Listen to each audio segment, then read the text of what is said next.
Hello everyone, welcome to Rhythm Classes. My name is Arvind Singh and today's our topic is class 6 subject mathematics chapter 7 fractions episode 1. Students मान लो आपके पास एक bread का टुकड़ा है और आप इसे खाने जा रहे हो, तभी अचानक से आपका कोई एक दोस्त वहां पे आ जाता है, तो आप क्या करोगे?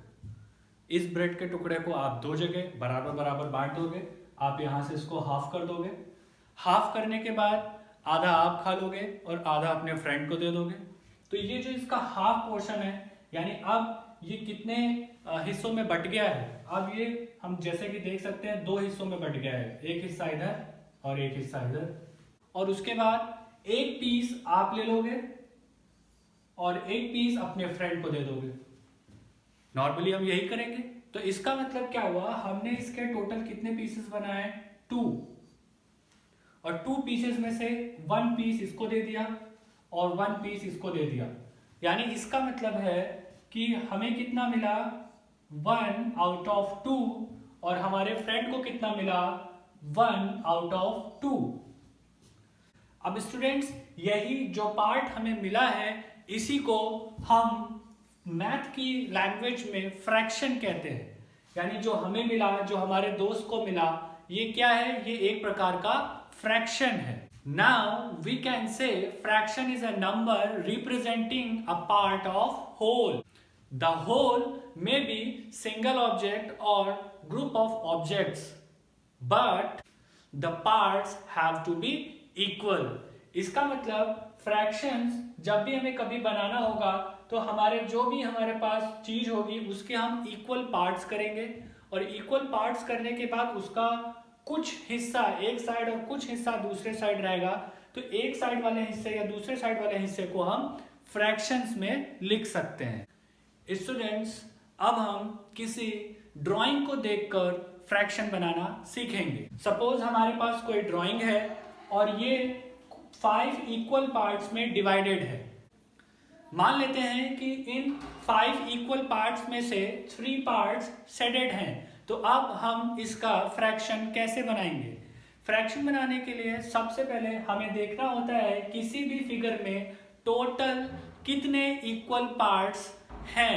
जैसे कि इस फिगर में हम देख सकते हैं टोटल 5 इक्वल पार्ट्स हैं। तो हम सबसे पहले नीचे की तरफ 5 लिख देंगे और उसके बाद हम देखेंगे इनमें से कितने पार्ट शेडेड हैं, यानी कितने कलरफुल पार्ट हैं। तो हम देखेंगे ये हमारे पास 3 कलरफुल पार्ट हैं, तो इनको हम ऊपर की तरफ लिख देंगे इस प्रकार से। यानी अगर इस फिगर का हमें शेडेड पोर्शन का फ्रैक्शन लिखना होगा तो हम लिखेंगे 3/5। अब स्टूडेंट्स हम देखेंगे कि हम इसे पढ़ते कैसे हैं। हम इसे 3/5 पढ़ते हैं। Now students we know that a fraction is a part of a group और ऑफ अ रीजन। नाउ जैसा कि हम देख सकते हैं फ्रैक्शन के 2 पार्ट होते हैं, एक अपर पार्ट और एक लोअर पार्ट। अपर पार्ट यानी जहां 3 लिखा है, लोअर पार्ट यानी जहां पे 5 लिखा हुआ है।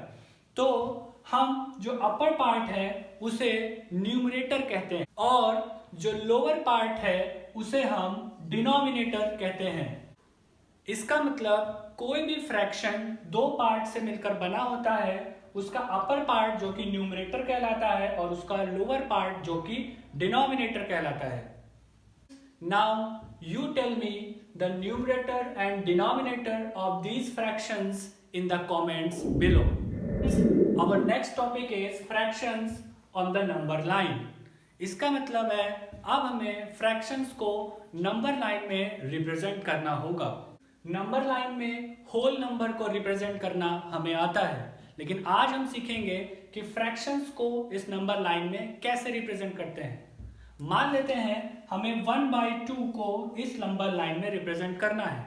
1/2 ये एक ऐसी संख्या है जो 0 से बड़ी है लेकिन 1 से छोटी है। 0 से ज्यादा है यानी 0 से ये राइट साइड में रहेगा नंबर, लेकिन 1 से ये छोटी है यानी 1 से ये लेफ्ट साइड में रहेगा। इसका मतलब ये नंबर कहीं 0 और 1 के बीच में आएगा। तो ऐसी कंडीशन में सबसे पहले हम फ्रैक्शंस का डिनोमिनेटर देखते हैं। डिनोमिनेटर हमारे पास है 2, दैट मीन्स इसके दो हिस्से होने हैं, यानी 0 से 1 तक के पार्ट के हमें 2 इक्वल पार्ट्स करने हैं। ये हमने इस पोर्शन के 2 पार्ट्स कर दिए। अब हम इसको सबको सेम डिनोमिनेटर्स के साथ रिप्रेजेंट करेंगे सारे नंबर्स को। जैसे इसको हम लिख सकते हैं 0/2, इसको लिखेंगे 1/2, इसको लिखेंगे 2/2।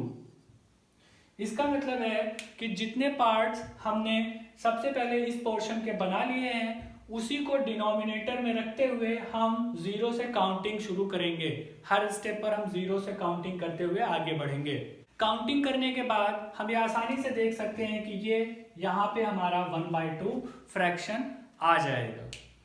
इसी प्रकार से मान लेते हैं कि 1/3 को हमें नंबर लाइन में रिप्रेजेंट करना है।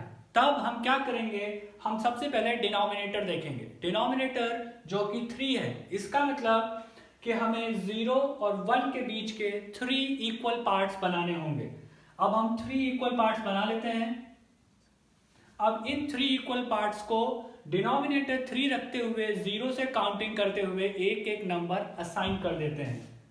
0 becomes 0/3, 1/3, 2/3 and 1 becomes 3/3।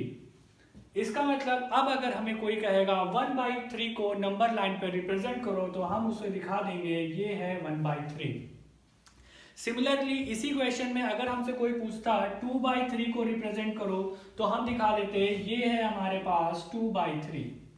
इसी प्रकार से ऐसे फ्रैक्शंस जो 0 और 1 के बीच में आते हैं उन सभी को हम इसी सेम प्रोसेस के साथ नंबर लाइन में रिप्रेजेंट कर सकते हैं। Now students, you tell me how you will represent 4/5 on the number line. Our next topic is proper fraction. Students, अभी तक हमने जितने भी फ्रैक्शंस को नंबर लाइन पे रिप्रेजेंट किया है ये सभी के सभी 0 और 1 के बीच में थे। इसका मतलब ये सभी के सभी 1 से छोटे थे। ऐसे सभी फ्रैक्शन जिनकी टोटल वैल्यू 1 से कम होती है, या हम ये कह सकते हैं कि नंबर लाइन में वो 1 से 0 के बीच में आते हैं, ऐसे फ्रैक्शंस को हम प्रॉपर फ्रैक्शन कहते हैं।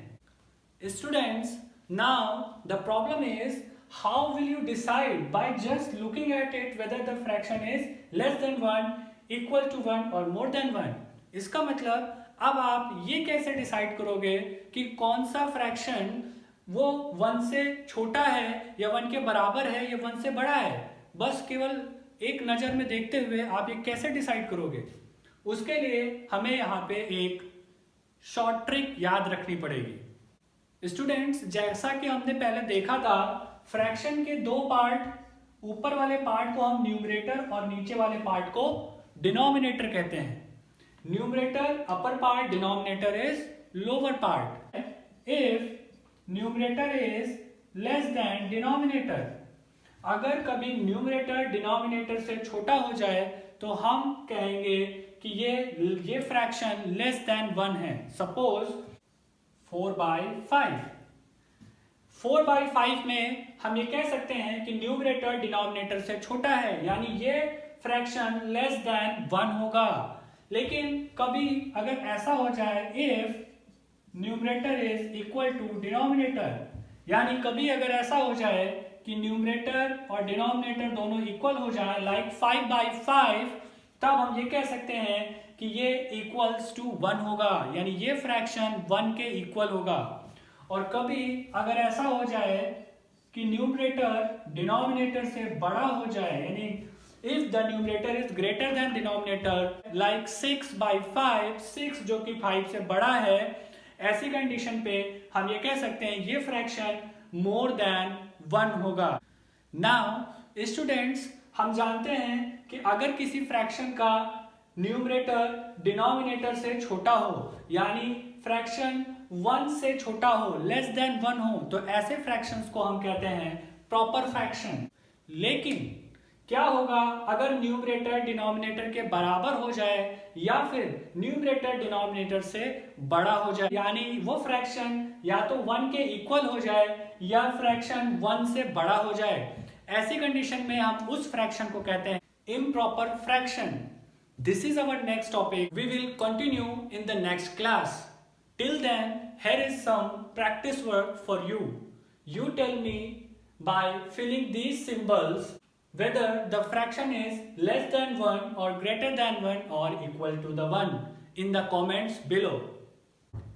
Students, if you have still any confusion on this topic or you want to solve more problems on this topic, let me know in the comments. You can also follow us in Facebook and Twitter. Links are given in the description below. Thank you. Jai Hind.